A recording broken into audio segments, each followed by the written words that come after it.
Bienvenue en Thaïlande. Le plan était simple. Je devais porter un costume spécial fait pour dissimuler la drogue que j'avais sur moi. Simple comme bonjour. C'était terriblement grisant. Des voyages à l'étranger, beaucoup d'argent. Ce qui m'intéressait, c'était plus le côté James Bond que le trafic de drogue. Tout ce que j'avais à faire, c'était rentrer chez moi et récupérer l'argent, rien d'autre. Malheureusement, ça ne s'est pas passé comme prévu.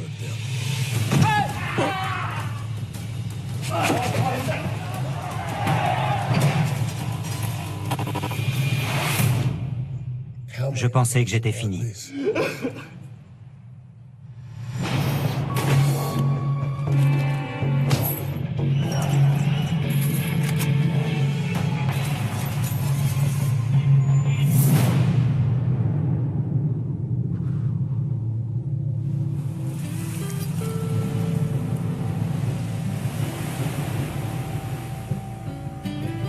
En 1993, j'avais 26 ans. Vous entendez ça, Steven? Vous aimez la musique, non? Depuis mes 16 ans, je vendais des voitures.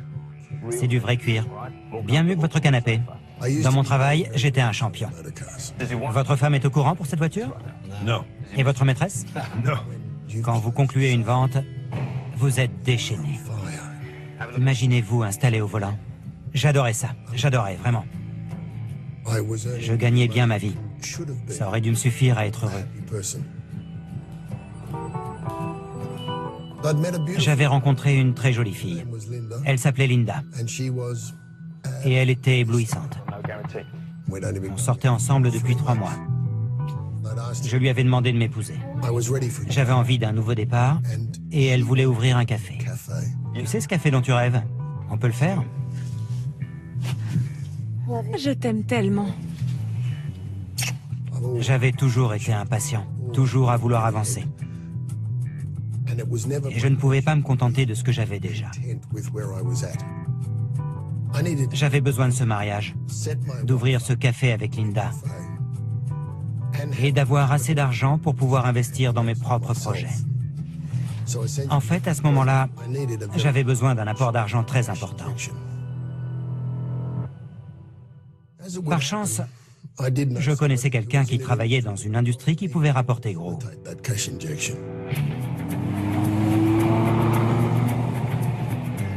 C'était un de mes amis. Appelons-le Freddy. Alors, qu'est-ce que t'en dis? Hein? Pas mal. Je lui avais vendu des voitures de sport, des engins exceptionnels. On se connaissait depuis longtemps. J'avais toujours envié son mode de vie. Ce qu'il faut savoir, c'est que Freddy était un dealer. Mais c'était un type bien. C'était mon ami. Un jour, je lui ai carrément posé la question. J'ai besoin de me faire beaucoup d'argent et vite. Tu penses que tu pourrais m'aider?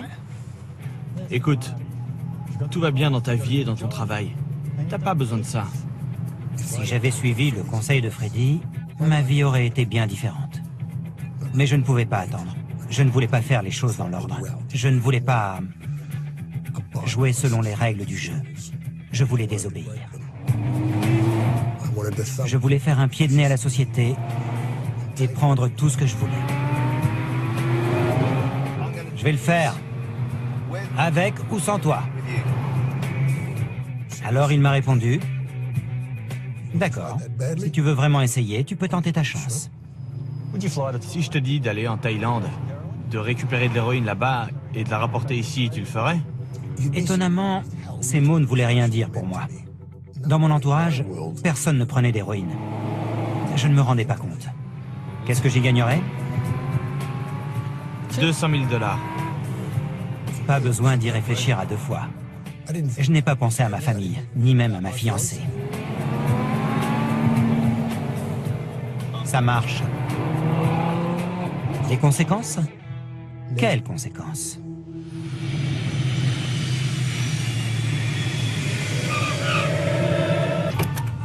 Bienvenue en Thaïlande. Merci, j'avais un peu voyagé, mais je n'avais jamais rien vu comme la Thaïlande. Je me suis vite rendu compte que c'était un endroit très particulier.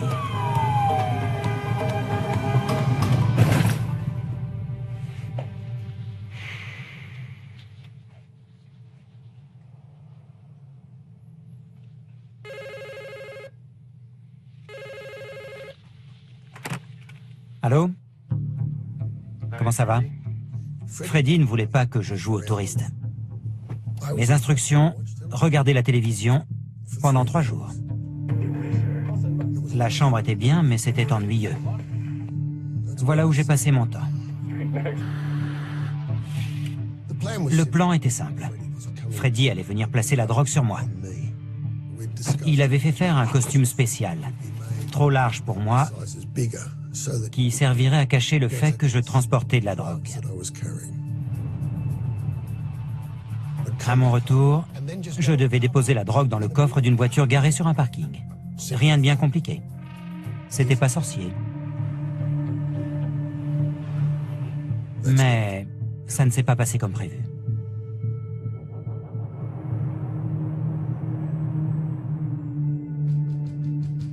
Enfin, on a frappé à ma porte.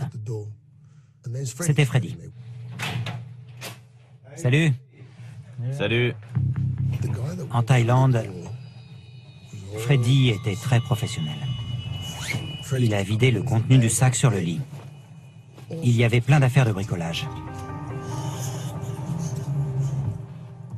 Puis, il a sorti les paquets d'héroïne un à un.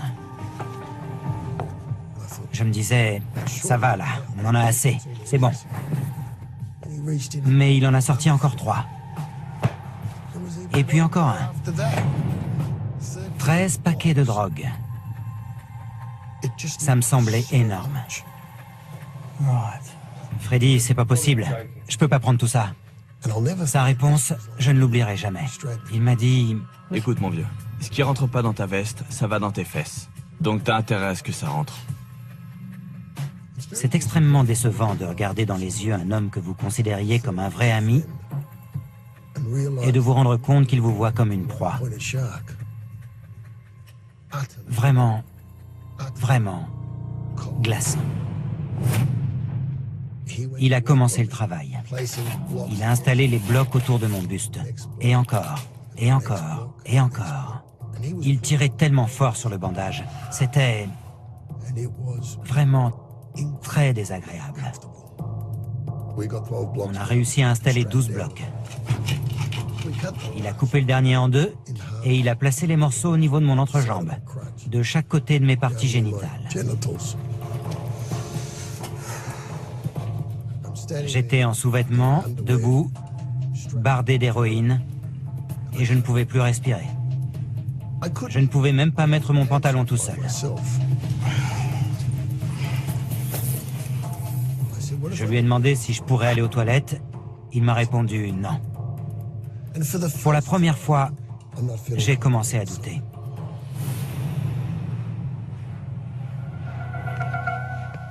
Mais quand je me suis vu avec le costume, j'étais épaté. J'avais l'air un peu enveloppé, c'est tout. On ne pouvait rien voir de ce que je transportais. Le costume était de bonne facture. La drogue était invisible. Je ne pouvais même pas la sentir. Alors je me suis dit, en fait, ça peut passer. Je peux vraiment le faire.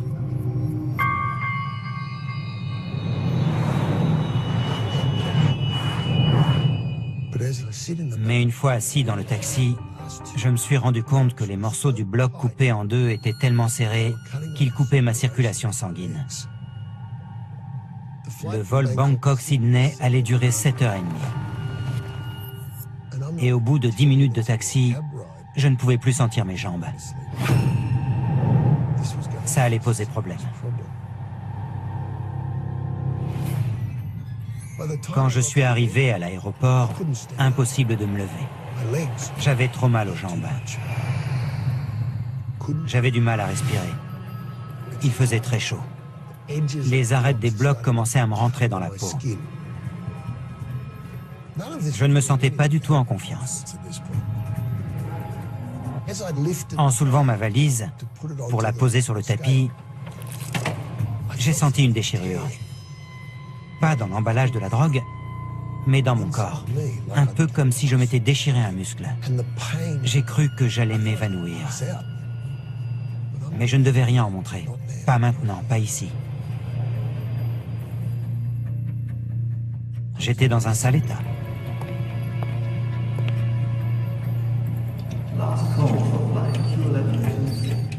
J'étais tellement en retard que presque tous les autres passagers attendaient déjà dans la salle d'embarquement. Je suis arrivé au portique pour passer le contrôle de sécurité. C'était la dernière étape. Il n'y avait personne d'autre. Alors les membres de la sécurité me fixaient tous pendant que je m'approchais d'eux. Ma démarche devait être parfaite. Je ne pouvais pas boiter. Je ne pouvais rien changer au plan. Dans ma tête, je me disais, c'est bon, ils ne peuvent rien voir, je peux le faire.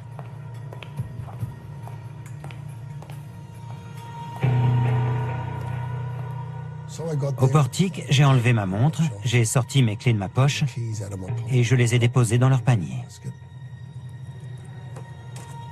C'était le moment crucial, le point de non-retour. Et quand je me suis avancé pour passer le portique,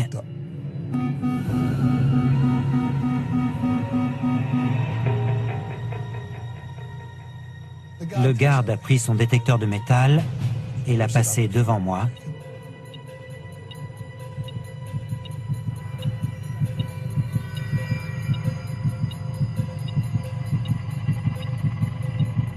Puis dans mon dos.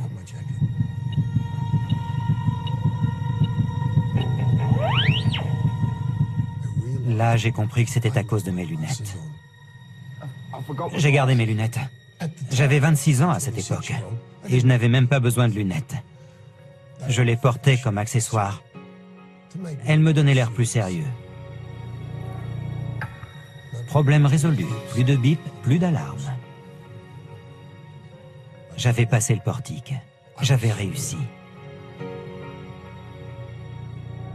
C'est là que j'ai fait une erreur. Je me suis tourné vers le garde et je lui ai souri. Je ne savais pas que les Thaïlandais sont des gens très tactiles. Si vous leur souriez, ils vont vous toucher, ils sont très amicaux. Alors le garde m'a touché le dos en me disant d'aller prendre mon avion. Je n'ai pas senti sa main, parce qu'en fait, il ne me touchait pas. Il touchait l'un des paquets d'héroïne. Et voilà, c'était fini.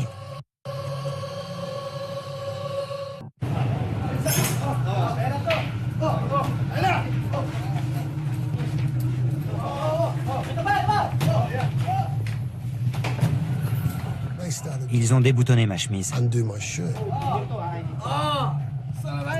À ce moment-là, ils ont compris que j'avais une très grande quantité d'héroïne sur moi. Ils étaient survoltés.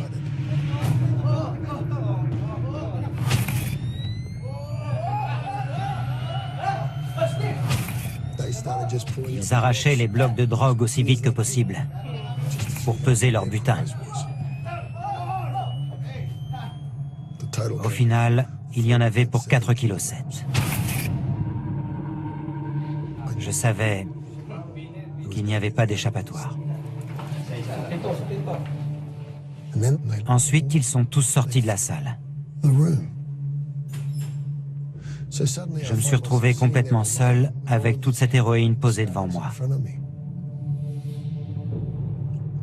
Je savais que je ne m'en tirerais pas. Je savais que c'était fini pour moi. Il n'y aurait pas de mariage, pas d'argent, pas de succès, rien du tout, plus jamais. Tout était parti en fumée. Puis d'un coup, j'ai eu une illumination. Je savais exactement ce qu'il fallait que je fasse.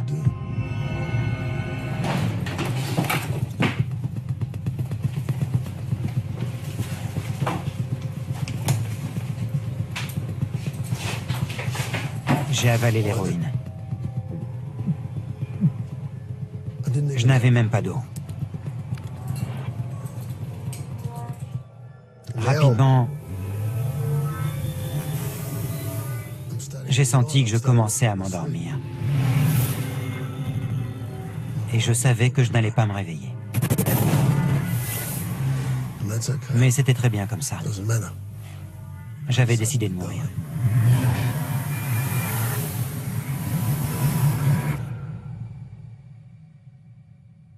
Hé, vous dormez? Ensuite, on m'a emmené au poste de police. Allez, on y va.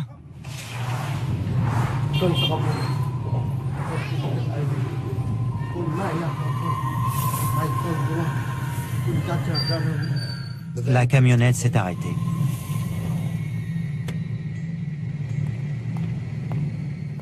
Un policier a ouvert la porte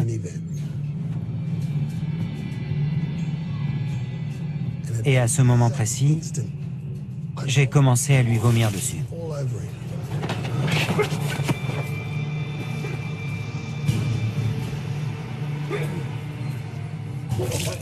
Je haletais. Je vomissais l'héroïne. Des bulles blanches. Et l'homme sur lequel je venais de vomir s'est approché. Je savais qu'il allait me coller une raclée. Mais il m'a pris par les épaules pour me réconforter. Et il m'a dit « Ne vous en faites pas, ça va aller. » Et voilà, j'ai craqué.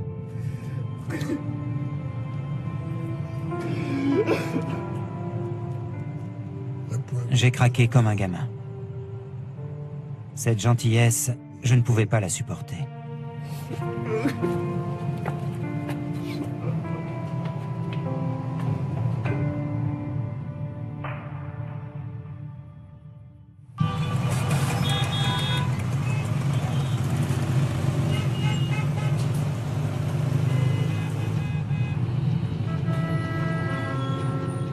J'étais assis à l'arrière du van avec un fusil pointé sur moi.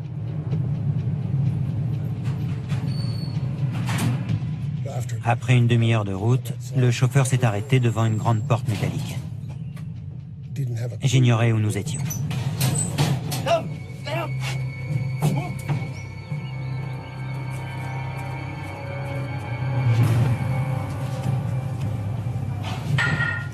En entrant, un bruit m'a interpellé, celui des chaînes qui s'entrechoquent.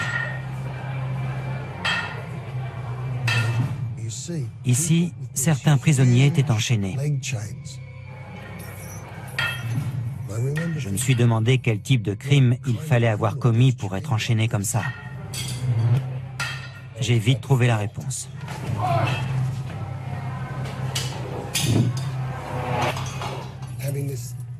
Ces grosses menottes de métal qui emprisonnaient vos chevilles, ça vous enlevait toute humanité. En Australie, même les animaux ne sont pas enchaînés comme ça. J'ai demandé combien de temps je dois les garder. 2 ans. 2 ans? Je pensais qu'il se moquait de moi. Mais non. Puis le bruit a commencé. Le vrai bruit. Il y avait des cris.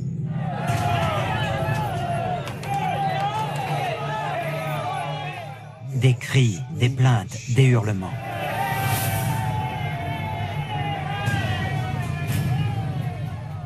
J'avais peur. Ils étaient si nombreux. Puis on m'a poussé dans une pièce et le garde a refermé la porte en acier derrière moi.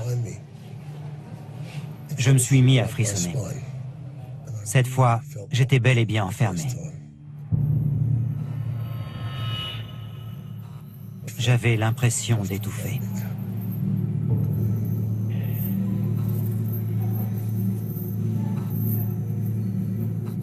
La cellule était pleine. J'étais obligé de me mettre entre les pieds des autres prisonniers. Le sol était tellement recouvert de couches de gras et de sueur qu'on avait l'impression qu'il était en caoutchouc. C'était l'endroit le plus sale que j'ai jamais vu. L'odeur était insupportable.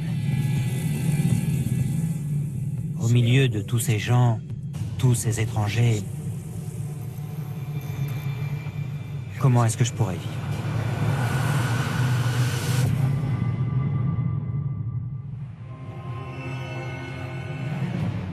Après 3 mois de prison, on m'a présenté devant le juge. Il parlait sans s'arrêter. Tout était en thaïlandais. J'étais terriblement frustré. Je voulais comprendre ce qui allait m'arriver. Puis j'ai entendu 40 ans. 40 ans de prison.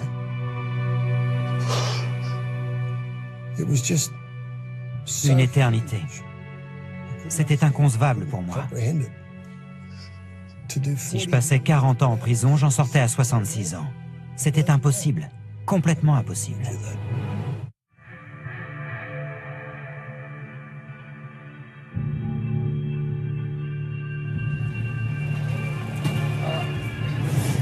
Bang Kwang était la prison la plus sécurisée du pays. Il y avait un couloir de la mort. On y envoyait les meurtriers et les tueurs en série, les pires des criminels. Je venais d'arriver, mais j'avais déjà remarqué que tout était très organisé. Les gardiens passaient tout en revue, même les bouteilles d'eau. J'ai soif, je peux avoir de l'eau? Tu payes. Tu payes. Tout ce que je pouvais vendre, c'était mes chaussures.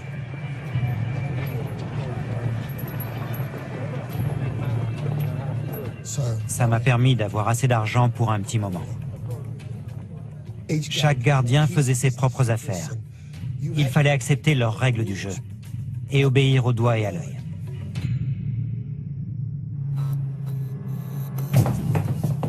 Les gardiens rendaient justice en utilisant des méthodes bien à eux. Un jour, ils sont venus en effectif renforcé et ils ont sorti un des prisonniers. Ils ont prétexté qu'il avait fait rentrer de la drogue. Il les a suppliés de l'épargner, mais ils l'ont frappé au visage.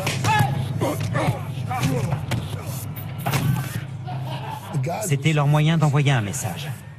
Voilà ce qui t'arrivera si tu ne nous obéis pas. Si tu veux obtenir quoi que ce soit ici, tu dois passer par nous. C'était pas des tendres. Ils étaient tout aussi violents que les prisonniers, si ce n'est pire.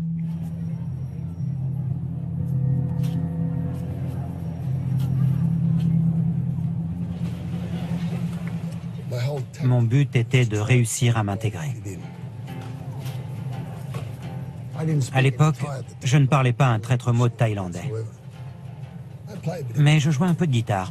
La musique n'a pas de frontières, contrairement aux langues. Alors c'était plutôt efficace. If I told you I was fine, you'd know that I'd be lying.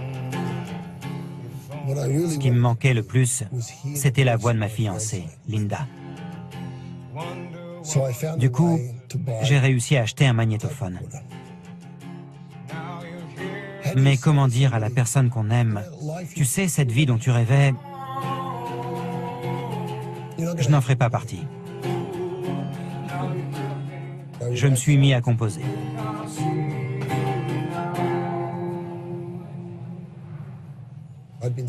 Je lui envoyais régulièrement mes cassettes sans recevoir de réponse.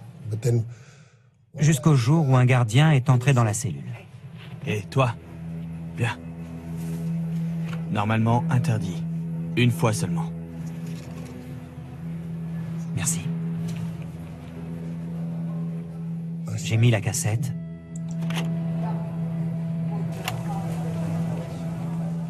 Coucou Martine.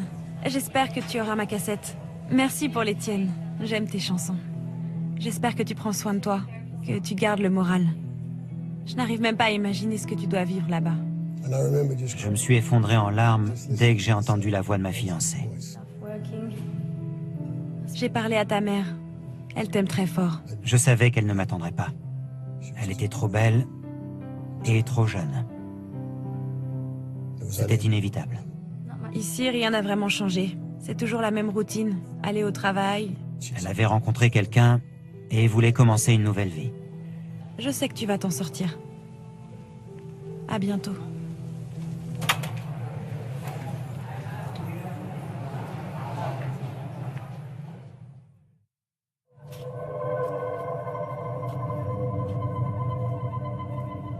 Ce qui était le plus difficile à gérer, c'était l'ennui. Il n'y avait rien à faire. Je passais mes journées assis, à me dire que c'était à ça que ma vie allait ressembler.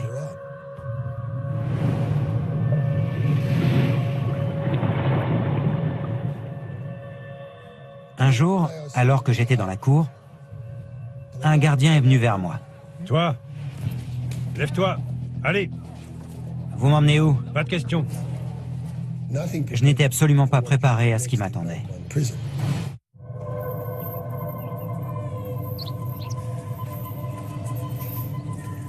Le gardien m'a sorti de la prison. À l'extérieur, tout avait l'air très différent. C'était calme. C'était complètement irréel. Puis nous sommes arrivés dans un jardin rempli de fleurs. Il y avait une grande table à manger.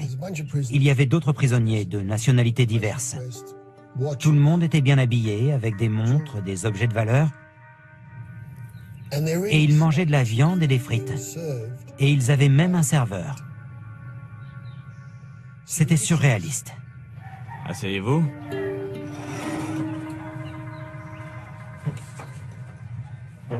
Vous vous demandez peut-être pourquoi vous êtes ici? Je lui ai répondu, c'est le moins qu'on puisse dire. Apparemment, il avait entendu une des chansons que j'avais écrites pour Linda. Il m'a dit, Nous aimerions l'entendre.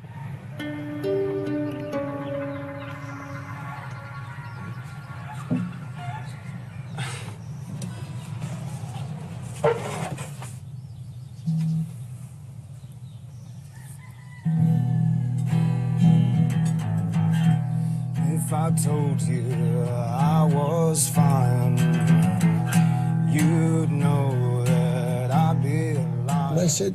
ils m'ont remercié. Ils aimaient beaucoup la chanson. What I had at the time. Et puis l'homme en bout de table a dit, Vous avez probablement une idée de ce que nous faisons ici. il n'y avait qu'une seule chose qui pouvait expliquer tout ça, la drogue. Il voulait savoir si j'avais des contacts dans le milieu en Australie. Je n'avais pas eu de nouvelles de Freddy. Je ne savais pas comment le contacter. Je ne leur étais d'aucune utilité. Non, désolé. Dommage. Mais ils ont dit que, puisque j'étais déjà là, ils allaient me trouver quelque chose à faire pour eux. Je ne sais pas pourquoi je les intéressais. Ils voulaient probablement juste voir une nouvelle tête, rien de plus. Je savais qu'il fallait que je devienne l'un des leurs, quel qu'en soit le prix. J'allais trouver un moyen de me rendre utile. Après tout, c'était juste un nouveau travail de vendeur.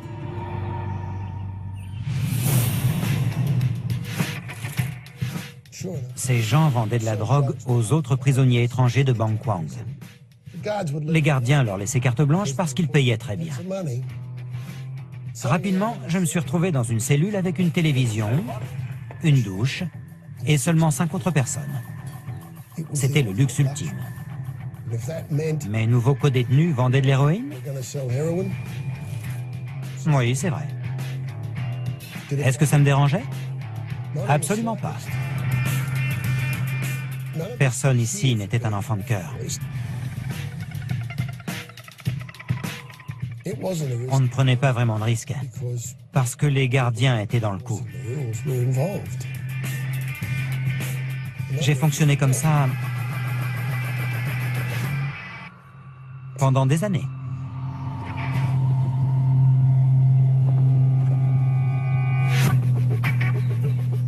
J'avais évolué dans le système jusqu'à en devenir le chef. Hé, Martine!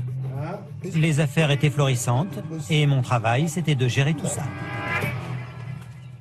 Je n'avais même pas à me salir les mains. Je donnais des ordres aux gens et ils les exécutaient. Allô, c'est moi. La prison nous appartenait. Alors on a fait quelques travaux. On a fait construire un nouvel ensemble de cellules et on les appelait les garçonnières. Il y avait du beau carrelage au sol et des douches avec de l'eau chaude. On avait des consoles pour jouer aux jeux vidéo, du très bon chocolat, des glaces, tout ce qu'on voulait. On s'amusait bien pour des gens qui ne peuvent pas sortir de prison. En fait, j'aurais pu continuer à vivre comme ça pendant pas mal de temps. Merci beaucoup. Viens voir, j'ai quelque chose pour toi.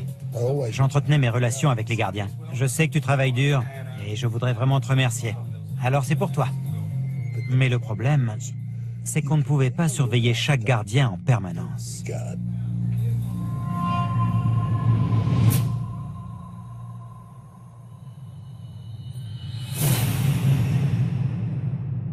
De façon complètement inattendue, tout s'est effondré.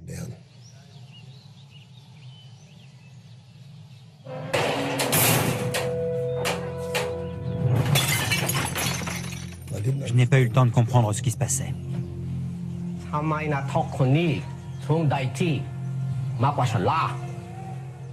J'étais allé trop loin. Il m'a dit... Vous êtes transféré à Klong Pai. Mon sang s'est figé. Klong Pai était une prison au milieu des montagnes vers Korat, dans le nord. On m'avait dit que c'était là qu'ils envoyaient les types intenables. Les vrais fous. Le pire de l'humanité. Il a ajouté... Vous n'en sortirez pas vivant. Et je le croyais sur parole.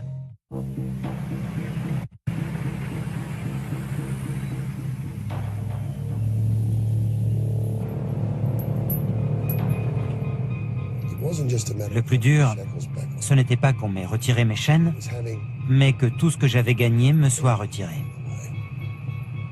J'avais passé 10 ans à construire et à organiser mon réseau, mes contacts, et j'étais de retour à la case départ. C'était horrible.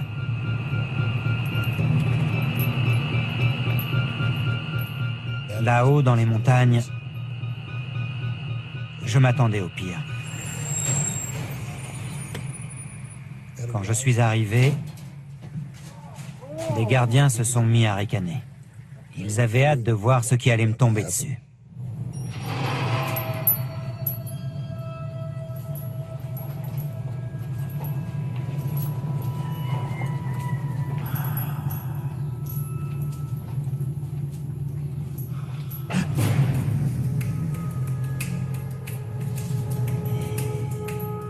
J'ai remarqué que certains prisonniers avaient le visage tatoué. On m'a dit que c'était les samouraïs. Samouraïs? Des drogués. Des drogués séropositifs qui ne vivront jamais assez vieux pour sortir de prison. Du coup, ils étaient prêts à tout pour améliorer un peu leur quotidien. Même s'il fallait tuer, ils n'avaient aucune limite. Je savais qu'ici, j'allais devoir me battre pour ma vie chaque jour. Il n'y aurait jamais de trêve. Jamais.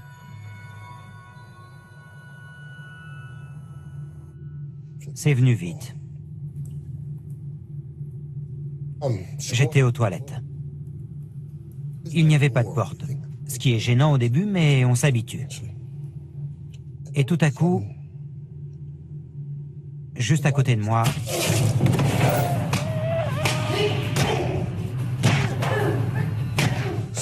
quelqu'un était en train de défoncer la tête d'un type avec un morceau de bois.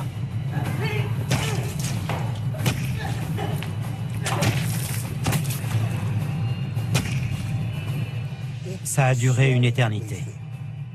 C'était vraiment horrible. J'ai entendu crier « C'est pas le bon !» Mais Tchakuni, on s'est planté. À ce moment-là, j'ai compris qu'il s'était trompé de toilette. C'était moi qu'il visait.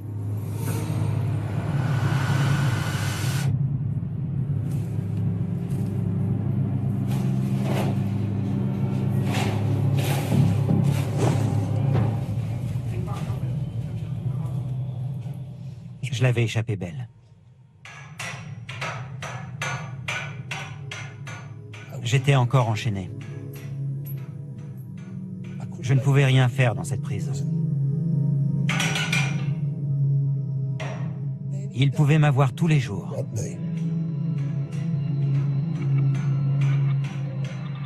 Je devais sans cesse être sur le qui-vive. Dans ma tête, j'étais en guerre tout le temps. Mais à force d'être sur les nerfs 24 heures sur 24, j'ai commencé à perdre un peu la tête. C'était inhumain. Et de pire en pire.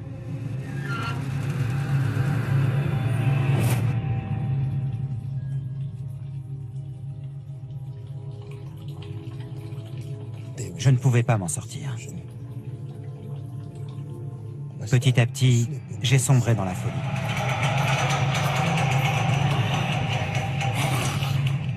La situation était intenable. Je perdais vraiment les pédales. C'était insupportable. Pour la première fois, je me suis rendu compte que tous les problèmes que j'avais eus, tout ce qui n'avait pas marché dans ma vie, j'en étais responsable. J'ai compris que j'avais atteint l'apogée de mon existence. Ma mort dans cette cellule de prison en Thaïlande. Quelle magnifique réussite. Bravo. Bien joué, mon pote. Ma situation était lamentable. Je voulais mourir. Alors j'ai arrêté de manger.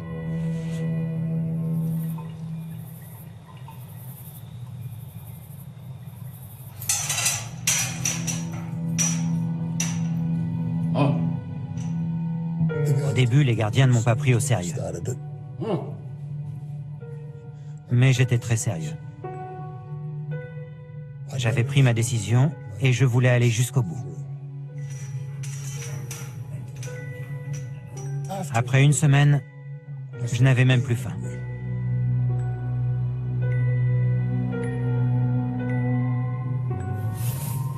Au bout de 3 semaines,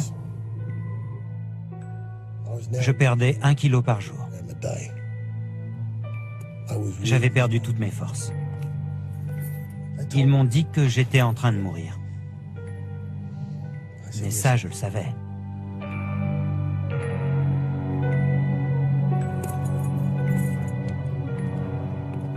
J'avais pris ma décision. J'allais mourir, comme prévu.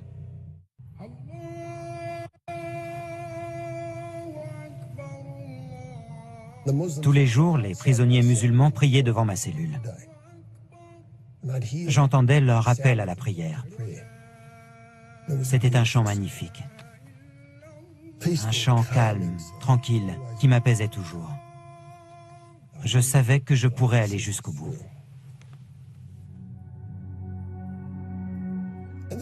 Un jour, j'ai ouvert les yeux et il y avait un Pakistanais assis juste devant ma cellule.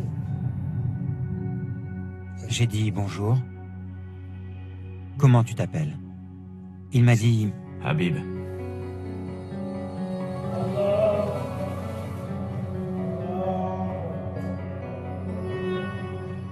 Le lendemain, Habib est revenu, mais cette fois, il avait apporté de l'eau de coco. Je lui ai dit « Non, non, merci. Je vais mourir. » Il a répondu « Pas possible. » « Quoi? Qui es-tu pour me dire pas possible? » Il a dit « Pas moi. » Allah. Pas possible. Je me suis énervé. Je lui ai dit de partir. « Laisse-moi tranquille avec ta religion. »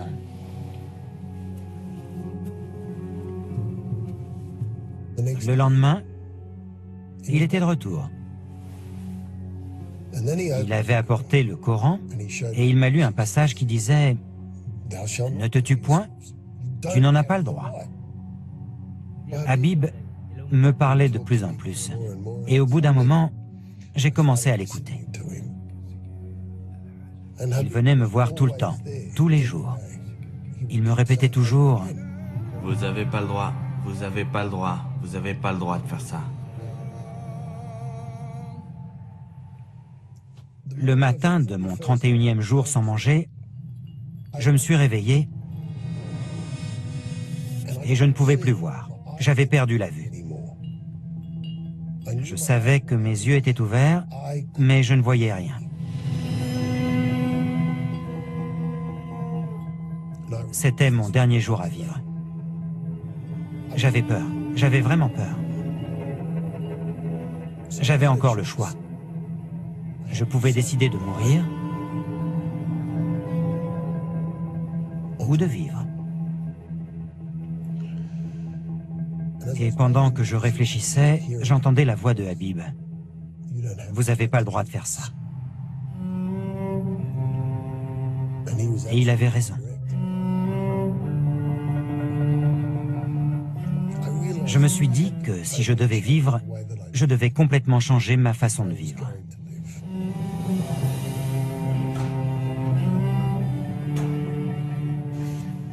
Alors j'ai décidé de recommencer à manger et de devenir musulman.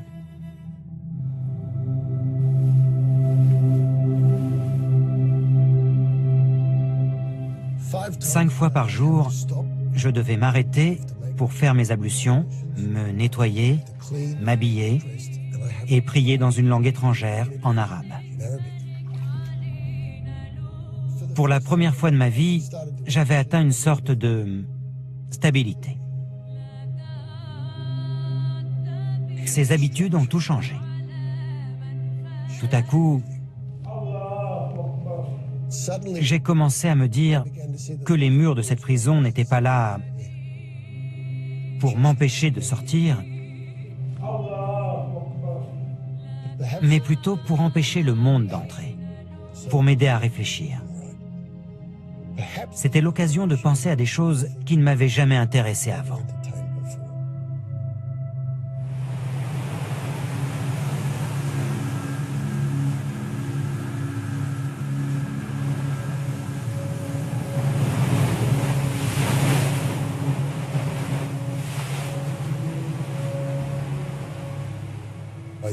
J'ai passé 21 ans et 363 jours en prison. Presque 22 ans à 2 jours près. Et je pense que j'avais besoin de chacun de ces jours. Vous savez, 10 ans ne m'auraient pas suffi. 12 ans ne m'auraient pas suffi. Il me fallait tout. Maintenant, je vais essayer de mener une vie heureuse, une vie bénéfique. Je pourrais même faire du bien autour de moi. Je vais essayer. Mais une chose est absolument certaine.